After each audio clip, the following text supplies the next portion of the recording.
में सोते समय बहुत सावधान हो जाना चाहिए उपासक को। वैसे तो हर समय सावधान, पर सोते समय ऐसे सावधान होना चाहिए जैसे मृत्यु के समय योगी जन अपने सारे इंद्रियों को समेट लेते हैं और अपने स्वरूप में, अपने प्रीतम के स्वरूप में लगा देते हैं।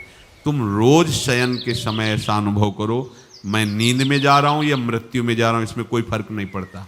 पता नहीं आंख खुले कि ना खुले। कितने ऐसे हैं कि सोते ही रह गए। आप अब बेहोशी की हालत में जा रहे हैं, नींद में जा रहे हैं, तो एक समय रखो कि आप अपनी शैया पर इतने समय ही जाएंगे।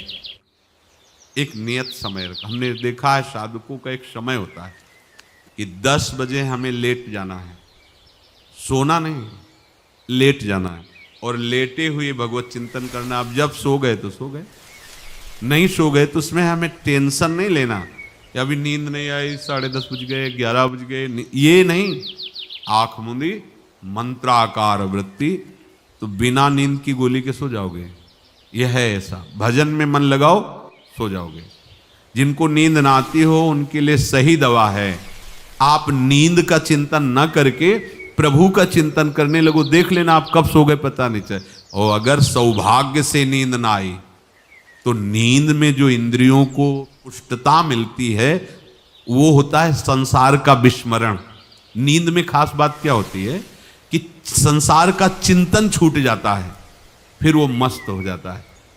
उसमें जो ऊर्जा शक्ति वो जागृत होती। संसार के चिंतन से ऊर्जा शक्ति नष्ट होती, तो 4 घंटे 5 घंटे संसार के चिंतन से रहित पड़ा रहा सुषुप्ति में, तो उसे ऊर्जा शक्ति फिर आ गई।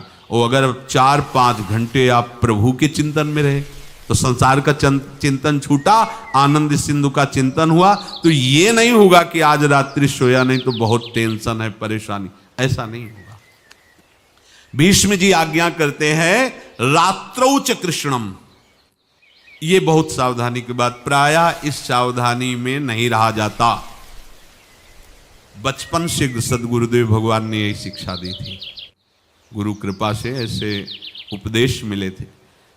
सोते समय कोई वार्ता नहीं, कोई अन्य चिंतन नहीं, चुपचाप अपने मन को हटाकर केवल इष्टमय करो। कब नींद आ जाती है इसकी चिंता मत करो, इष्टाकार वृत्ति करके ही सोना चाहिए। तो आगे जो लिखा है पुनरुत्थिताय, जब उठो तब वैसी वृत्ति, तो कुछ दिन बाद स्वाभाविक हो जाएगी, स्वाभाविक हो। अपने तो इतना तक देखा है कि जैसे आधा पद में होश रहा और निद्रा आ गई, तो जब चेतना आई तो उसी पंक्ति से, जहां से होश गायब हुआ था, उसी पंक्ति से जागरण प्रारंभ हुआ। ऐसा ही जब ऑपरेशन के समय बेहोश किया गया था तो उनसे कहा था हमें बता देना कुछ मिनट पे, तो उनका हाँ लगाने वाले इंजेक्शन और कुछ ही सेकंड में इसका असर हो, बस। तो जो पद चलाया था, जब होश आया था तो वही पद चल रहा था, मतलब बेहोशी में वो पद अपना अधिकार किए हुए था। ऐसे नींद भी तुम्हारी भजन हो जाएगी, समाधि हो जाएगी, यदि आप सोते समय प्रभु का चिंतन करेंगे। बहुत ही सावधानी की बात है। यदि इस जन्म में परम लाभ लेना चाहते हो तो इस श्लोक को अपना जीवन बनाओ। कृष्णव्रताः, हमारा जीवन का एक ही व्रत है कि हम अपने प्रीतम का भजन नहीं छोड़ेंगे, अखंड भजन। हमें ये नहीं देखना कि उपांशु मानसी को इसमें कितने गुना, हमें गुना बना नहीं देखना। हमें अपने प्रभु को बोलना नहीं। भजन में मन नहीं लग रहा, पद गा रहे हैं, जोर जोर से चिल्ला रहे हैं, नाम कीर्तन, हमें अपने प्रभु से जुड़े रहना है।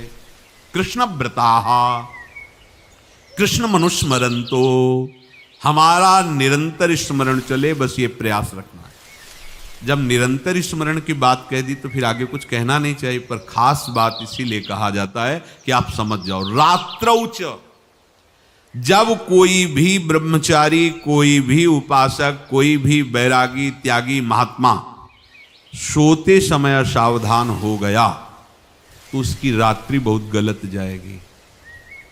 खास जब आप सैया पे शयन करते उस समय असावधानी हुई तो विकार छा जाएगा, ध्यान रखना।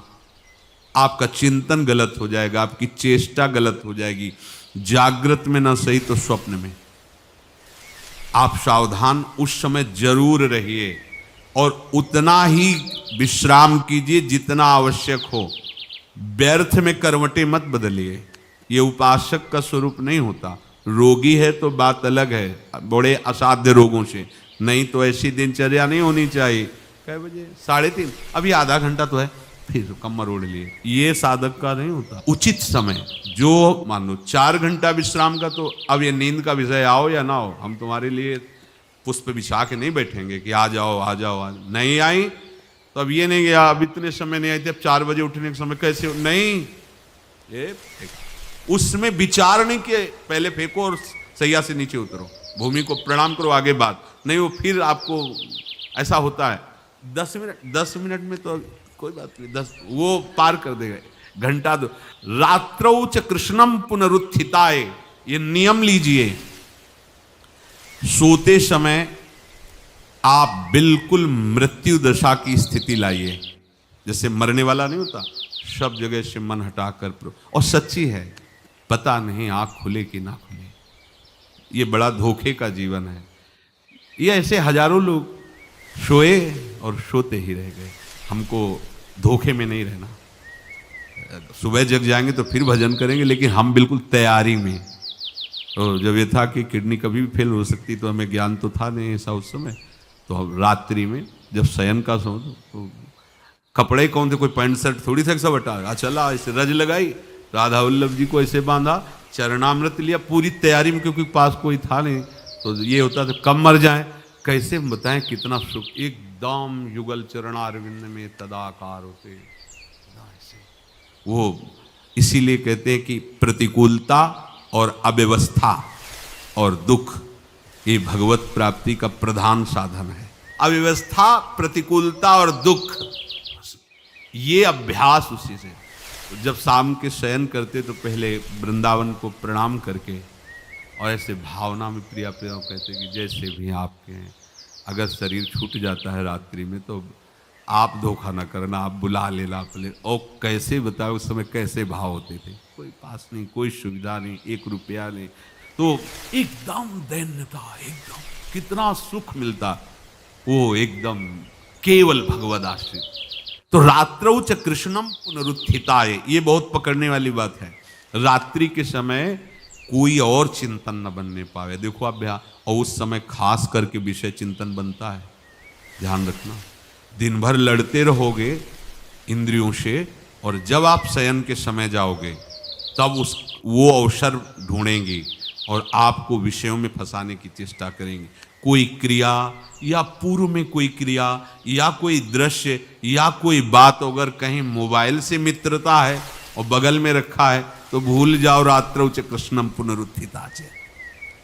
जब तक नींद नहीं आती तब तक फिर वो ऐसी सामग्री डाल देगा कि वो बर्बाद हो जाओगे। साधक मान लो, हमारी प्रार्थना मान लो, हम मानते हैं कि आज के समय में यंत्र का बहुत बड़ा प्रभाव है।